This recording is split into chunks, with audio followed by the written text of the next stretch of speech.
நாடாளுமன்றத்தில் மட்டுமல்லாமல் நாட்டின் பல்வேறு மாநில சட்டமன்றங்களிலும் தனது பலத்தை கணிசமாக அதிகரித்து வருகிறது பாஜக.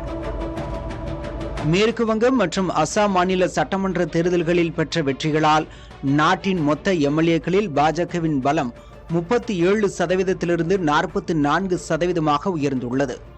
2024ஆம் ஆண்டுடன் ஒப்பிடுகையில் தற்போது பாஜக எம்எல்ஏக்களின் எண்ணிக்கை 1532லிருந்து 1813ஆகவும், நாடு முழுவதும் மொத்தமுள்ள 4123 எம்எல்ஏக்களில் என்டிஏ கூட்டணி எம்எல்ஏக்களின் எண்ணிக்கை 2096லிருந்து 2530ஆக உயர்ந்துள்ளது. மாறாக பல மாநிலங்களில் ஏற்பட்ட சரிவு மற்றும் பிளவுகள் காரணமாக எதிர்க்கட்சிகளின் இந்தியா கூட்டணியின் எம்எல்ஏக்கள் பலம் 39%லிருந்து 24%ஆக குறைந்துள்ளது. எம்எல்ஏக்கள் எண்ணிக்கை 1603லிருந்து 1011ஆக குறைந்துள்ளது.